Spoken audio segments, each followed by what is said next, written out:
अस्सलामुअलैकुम। बोल न्यूज़ के साथ मैं हूँ युसरा नजम। मैं हूँ सैयद रजी। बुलेटिन में सबसे पहले बात करेंगे, मुल्क भर में कोरोना के वार जारी हैं। कातिल वायरस ने एक रोज में मजीद 85 अफराद की जान ले ली। वबा ने मजमूई अमवात 25,305 हो गई।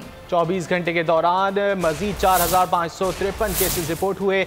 NCOC के जारी करदा आदादोशुमार के मुताबिक कोरोना के मुस्बत केसेस की शरह 7.4% रही है। मुल्क भर में कोरोना के वार जारी हैं। कातिल वायरस ने एक रोज़ में मजीद 85 अफराद की जान ले ली है। वबा से अगर मजमूई अमवात की बात की जाए तो अब वो 25,305 हो चुकी हैं। 24 घंटे के दौरान कोरोना के मजीद 4,553 केसेस भी रिपोर्ट हुए हैं। NCOC के जारी करदा आदादोशुमार के मुताबिक कोरोना के मुस्बत केसेस की शरह 7.4% रिकॉर्ड की गई है। मुल्क भर में कोरोना के वार ताहाल जारी हैं और हलाकतें भी सामने आ रही हैं और गुज़िश्ता रोज़ 85 अफराद जान की बाजी हार गए। इसके हवाले से बात कर लेते हैं। डॉक्टर अशरफ निज़ामी हमारे साथ मौजूद हैं। डॉक्टर साहब, बहुत शुक्रिया आपके वक्त का। डॉक्टर साहब, हलाकतों में इजाफा देखा जा रहा है लेकिन SOPs पर अमल दरामद नहीं किया जा रहा और ख़ासतौर पर कराची की अगर बात की जाए तो अभी भी शरह जो है वो खासी ऊपर है। क्या कहेंगे आप? बहुत बहुत शुक्रिया। देखें, ये सिर्फ कराची के लिए नहीं और ये हमारे लिए बहुत ही अलार्मिंग सिचुएशन है कि इस वक्त पाकिस्तान में गालिबन इट इज़ द मैक्सिमम जो कि हमारा डेथ टोल हुआ है और हमने अपनी कीमती जानें जो है वो ज़ाया हुई हैं।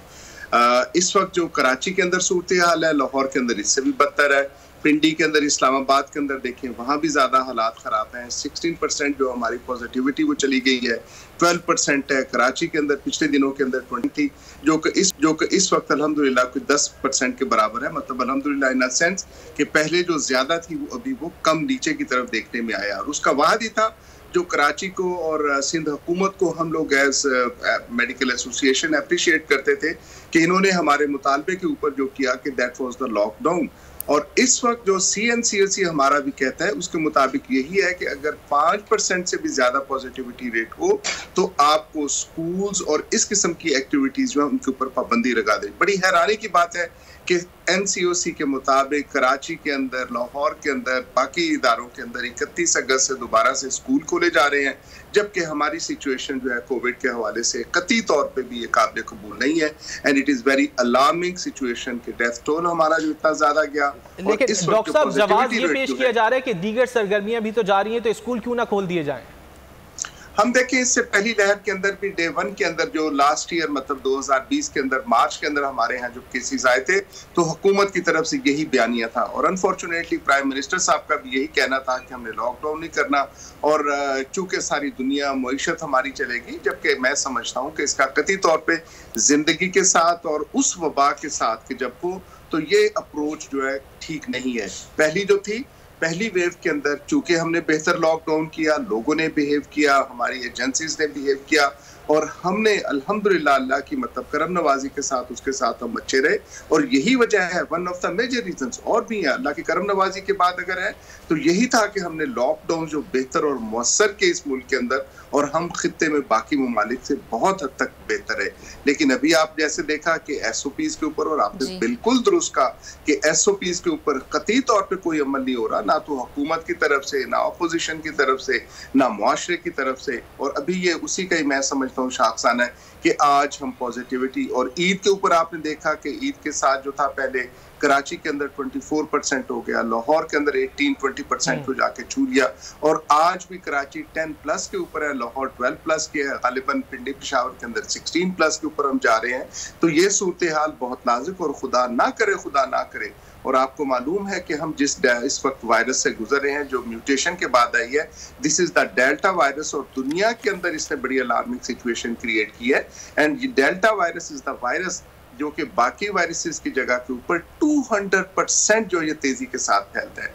तो खुदारा ये आई मीन के SOPs के ऊपर अमलदारी और एक जो चीज अभी मतलब मैं भी आप इसका भी तस्करा करने चाहता होंगे कि कोविड की खातिर जो हम पहले SOPs में कहते थे कि मास्क पहने, हाथ धोएं, सोशल डिस्टेंसिंग रखें, इसके साथ जो इस डेल्टा वायरस से बचने की खातिर जो जरूरी है that is the ventilation mean by के भी गर्मी है, हम AC के अंदर रहते हैं तो उनको जो है ज्यादा बेहतर है कि आप खिड़कियां, बसों के अंदर जाते हैं तो उसकी खिड़कियां खोल के रखें ताकि इसकी जब क्रॉस वेंटिलेशन होगी तो उससे हम बेहतरी की तरफ ही जा सकेंगे। अच्छा डॉक्टर साहब, वैक्सीनेशन की बात करें तो अभी तो अवेयरनेस बहुत बड़ी है लोगों में और लोग वैक्सीनेटेड भी हो रहे हैं, तो लोगों में ये भ्रम पाया जाता है कि जब वैक्सीनेटेड हो गए हैं तो SOPs पर क्यों अमल करना इतना ज़रूरी है? ये देखिए, ऐसे ही है कि जब आप समझें कि आपने छतरी ले लिया तो हम मतलब बांदी तूफान के अंदर जाने से हमारे ऊपर तो कोई असर ही नहीं होगा। वो छतरी पूरी तरह से आपको कवर नहीं करती। एक चीज बड़ा मैं आपसे शेयर करूं कि जब यूके के अंदर, बरतानिया के अंदर जब पिछली लहर उनके साथ आई थी, बदतरीन लहर जो आई थी, एक दिन के अंदर उनका मैक्सिमम अबाउट 60,000 के ऊपर गया था। इस वक्त जो डेल्टा वायरस, जो इंडियन वायरस वहां पे आया, तो उसके अंदर उनका जो पर डे केसेस आए वो 35 से 40 हजार के करीब गए हैं। लेकिन क्योंकि उन्होंने वैक्सीनेट करवा लिया, उनके हॉस्पिटल्स के ऊपर बर्डन, उनके इदारों के अंदर बाकी लोगों की हाजिरी के ऊपर वो उतना प्रेशर नहीं था, बल्कि बिल्कुल भी नहीं था। हॉस्पिटल्स के ऊपर वो प्रेशर बिल्कुल भी नहीं था। इसी तरह से आपके सामने चाइना है, बाकी ममालिक हैं कि जिन्होंने वैक्सीनेट अपने आप को कर लिया है, 70-80% अपनी पॉपुलेशन को वैक्सीनेशन लगा दी है। वहां पे ये डेल्टा वेरिएंट जो कि होता भी है अगर कोविड तो बड़ा माइल्ड होता है। कराची के अंदर आपने देखा कि अभी जब देखा गया कि उसके अंदर ऐसे लोग जिनको वैक्सीन लगी हुई थी और उनको फिर ये कोरोना वायरस हो गया, तो उनके लिए सिवियरिटी जो थी वो इतनी ज्यादा नहीं थी निस्बतन उसके कि जिसको ये वैक्सीन नहीं लगाई गई थी। और दुनिया में सेकेंडली मैं आपसे शेयर करूं कि कोई ऐसी वैक्सीन नहीं है जो कि आपको 100% ये कहती हो कि आपने वैक्सीन लगवा ली लिहाजा आप सेफ हो गए। अच्छा डॉक्टर साहब, जब वैक्सीनेशन की बात हो रही है तो बहुत से अफराद जो अपनी 2 डोज लगवा चुके हैं, उसके बाद बताया जा रहा है कि जिन्होंने बैनुल अक़वामी सफर करना है उन्हें बूस्टर लगवाना होगा, तो फिर आप ये बता सकते हैं कि कितने दिन बाद जो है ये बूस्टर लगवाया जा सकता है सेकेंड डोज के बाद? देखिए, हम लोग जो समझते हैं 3 से 6 हफ्ते के दरमियान जो अमूमन जो सेकंड डोज हमारे लगाई जाती है। बूस्टर डोज के लिए बड़ी बदकिस्मती है कि अब दुनिया के अंदर कॉर्पोरेट कल्चर जो है वो अपना शुरू हो गया है कि अभी मैं देख रहा था कि सऊदी अरब ने चले इजाजत दे दी कि हम चाइना की कुछ वैक्सीन जो है उनको एक्सेप्ट कर लिया, 2 वैक्सीन को, जो कि अमूमी तौर पे पाकिस्तान के अंदर मेजॉरिटी ऑफ केसेस हमारे यहाँ लगाई गई हैं। चाइना के अंदर यही वैक्सीन है और वहां पे उन्होंने कंट्रोल कर लिया।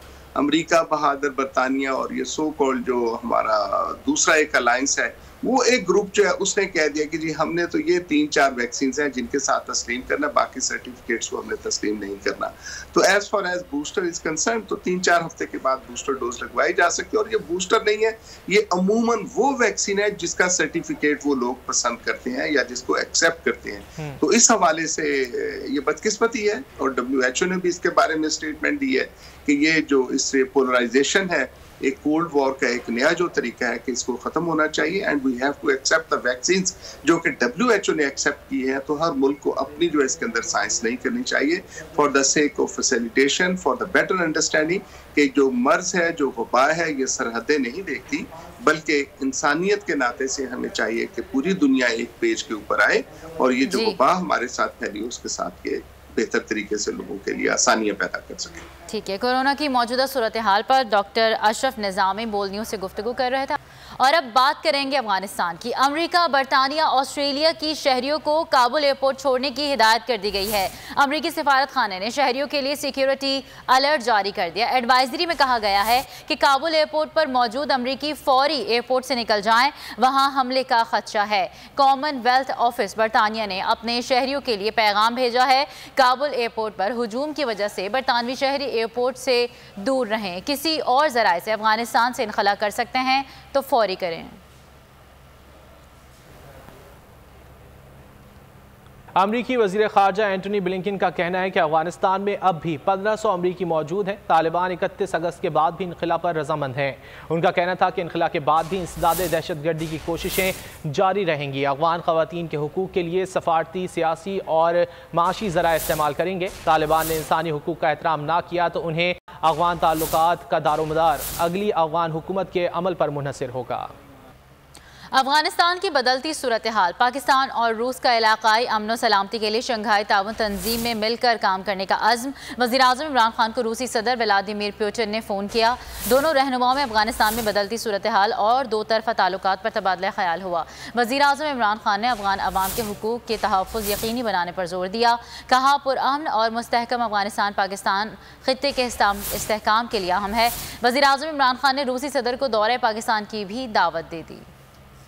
तालिबान ने पाकिस्तान को अपना दूसरा घर करार दे दिया। तर्जुमान तालिबान ज़बीउल्लाह मुजाहिद का दुनिया को दो टोक पैगाम, पाकिस्तान के खिलाफ अपनी सरजमीन इस्तेमाल नहीं होने देंगे। किसी तंजीम ने अफगानिस्तान से पाकिस्तान में गड़बड़ की कोशिश की तो रोकेंगे। तालिबान का काबुल फतह करने में पाकिस्तान का कोई किरदार नहीं। भारत समेत किसी मुल्क को दाखिली पॉलिसी में मुदाखलत की इजाज़त नहीं देंगे। सोवियत दौर से पाकिस्तान के खिलाफ प्रोपेगेंडा किया जाता रहा। वाज़ेह कर देना चाहता हूँ कि पाकिस्तान अफगानिस्तान में कोई मुदाखलत नहीं करता। तालिबान का काबुल फतह करने में पाकिस्तान का कोई किरदार नहीं। काबुल अपने जोर बाजू से फतह किया। तालिबान का दुनिया को दो टोक पैगाम, पाकिस्तान को दूसरा घर करार दे दिया। तर्जुमान तालिबान ज़बीउल्लाह मुजाहिद ने वाज़ेह कर दिया कि अफगानिस्तान की जमीन पाकिस्तान के खिलाफ इस्तेमाल नहीं होने देंगे। निजी टीवी चैनल को दिए गए इंटरव्यू में ज़बीउल्लाह मुजाहिद ने कहा कि पाकिस्तान हमारा पड़ोसी मुल्क है, हमारी कई चीजें मुश्तरक हैं। भारत समेत किसी मुल्क को दाखिली पॉलिसी में मुदाखलत की इजाजत नहीं देंगे। किसी तंजीम ने अफगानिस्तान से पाकिस्तान में गड़बड़ की कोशिश की तो रोकेंगे। ज़बीउल्लाह मुजाहिद का कहना था कि सोवियत दौर से पाकिस्तान के खिलाफ प्रोपेगेंडा किया जाता रहा है। वाज़ेह कर देना चाहता हूँ कि पाकिस्तान अफगानिस्तान में कोई मुदाखलत नहीं करता। तालिबान का काबुल फतह करने में पाकिस्तान का कोई किरदार नहीं। काबुल अपने जोरे बाजू से फतह किया। पाकिस्तान से ताल्लुकात की बुनियाद प्रोपेगेंडे पर नहीं, हक़ाइक़ पर होगी। उनका कहना था कि पाकिस्तान से दोस्ताना, सफारती और इक़्तिसादी ताल्लुकात के ख्वाहिशमंद है। तर्जुमान ने कहा है कि पाकिस्तान में आज भी लाखों की तादाद में अफगान मुहाजिरीन रिहाइश पजीर हैं। पाकिस्तान से ट्रांजिट ट्रेड में आसानियां पैदा करेंगे। पाकिस्तान ने तुर्खम सरहद पर पासपोर्ट और वीजा लाजमी करार दिया है। पासपोर्ट और वीजा लाजमी करार देने की वजह से अफगान शहरियों को मुश्किलात हैं। पाकिस्तान चमन और तुर्खम सरहद पर पाकिस्तान आसानियां पैदा करे, हम भी करेंगे।